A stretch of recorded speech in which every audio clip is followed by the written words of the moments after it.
And I've gone ahead and skipped ahead a little bit here. We're approaching the trash here to the third boss. You have a couple of fire ellies that you have to deal with. Usually it's best to pull them back to about where I was just standing a moment ago, so as to allow the quicksilvers that you see the fire ellies heating up to cool off and thus become just random blobs of silver on the ground instead of angry mobs that hurt.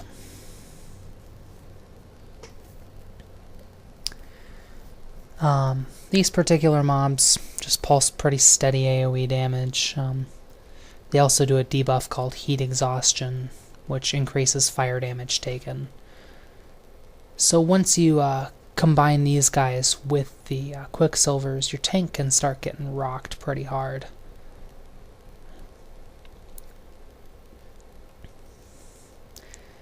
And the reason for the edit there is Gadron got a little bit overzealous again, pulling the second conflagration, and actually had pulled the boss, which caused us to wipe, and Gynji to call us the worst group ever.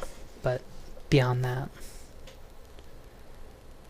I thought he handled it pretty well for healing and PvP gear. So we'll take down this other conflagration here and move on to the boss. The boss, Karash Steel Bender, or some such nonsense. He really only has one main mechanic that you have to, and it's really, this fight's a test to your tank. Because what you have to do is, as a tank, is move him through the little pillar of fire in the center of the little fighting arena here to maintain a debuff. It's called Melted Armor, I believe. So that, well, he doesn't get 90% damage reduction. A. And B, so those ads don't spawn. Letting the debuff fall off isn't nearly as punitive as it was prior to patch 4.1, because the ads no longer spawn little magma pools that also allow the superheated armor effect. And I think Gadron was secretly just taking it easy on Gynji, because the other effect of superheated armor is it causes Karash to deal out more damage. And also while he's gaining stacks, he does a pulsing AoE that progressively hits harder as he gains stacks.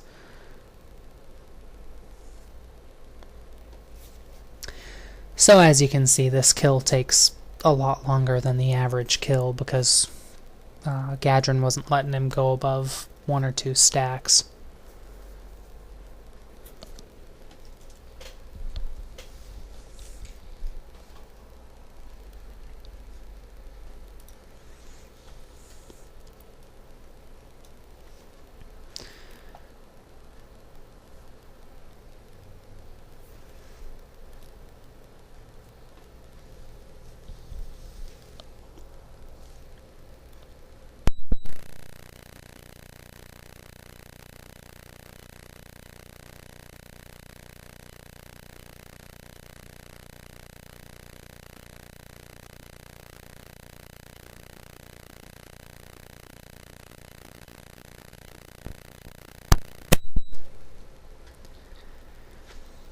And so we're winding things up here. Down he goes.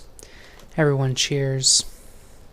The necklace drops. I think Gynji took it, because it was probably an upgrade for him.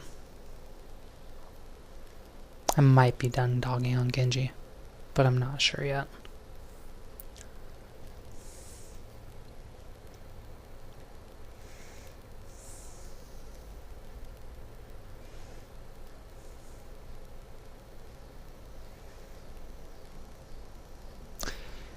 Anyway, now we're going to move on here to the last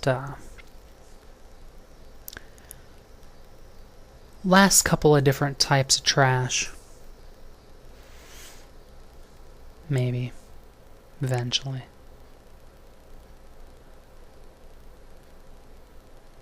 as soon as Gynji decides if that necklace is an upgrade.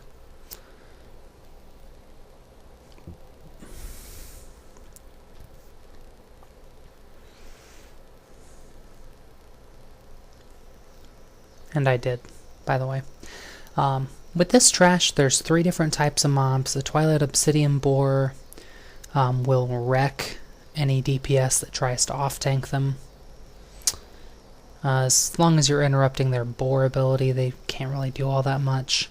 The Incendiary Sparks do AoE damage, and the Twilight Elemental something or another do that little frost bomb thingy that's on the ground. It also does some AoE damage.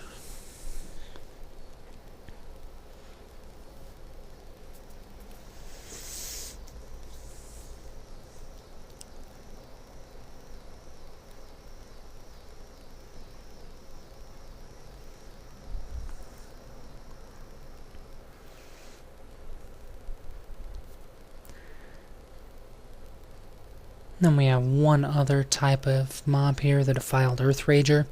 The one thing to keep in mind on these guys is ideally you want to have your groups stacked up, especially if you have a healer that's a little less geared. For the simple fact that they do a meteor ability that targets a random party member and splits damage in between all of the people within its little burst radius. And other than that, they're just big, scary mobs with a lot of health.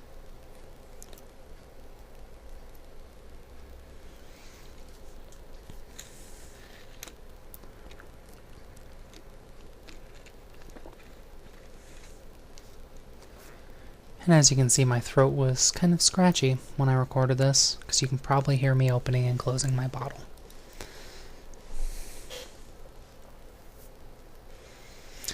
And now skipping ahead, the last boss, Ascendant Lord Obsidius, really has one main component that you have to worry about.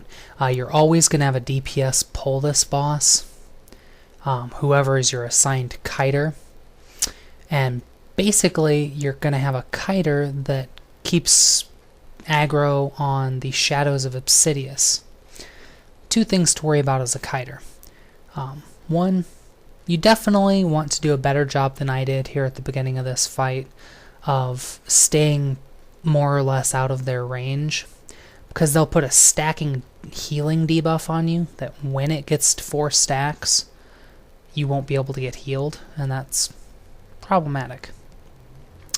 A word on kiting these guys, though, they're actually really easy to kite. You don't have to worry about healing aggro pulling them off of you, because they attack whoever attacked them most recently. Really, really simple. Problematizing factor number 2, though, is that Ascendant Lord Obsidius will trade places with one of his shadows twice during the fight. The other thing that was problematic for me is that our mage, Daculus, was trying to help me with Frost Nova, and it wasn't helping me. Because, well, then I had to go re-establish aggro. But these guys are affected by any kiting you can think of. Earthbind Totem, Frost Trap, Frost Nova. Trying to think some other ones. Entangling Roots, though I think that only affects 1 target at a time, so that wouldn't be very effective.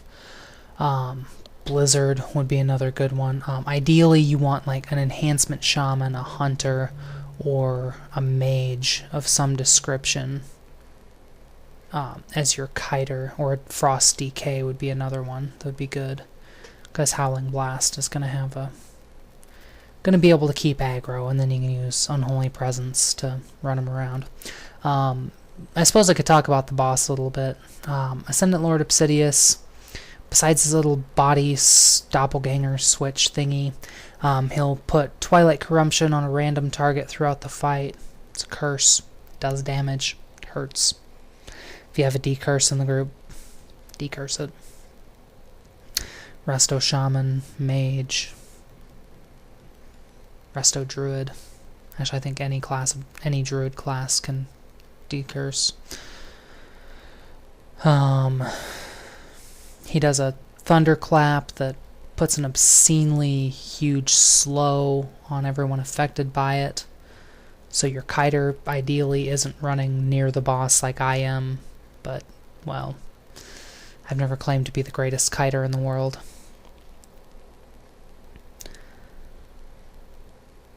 And that's it. I mean, basically your kiter needs to keep the shadows away from the tank so the tank can get healed. And that's all there is to it. Thanks for watching.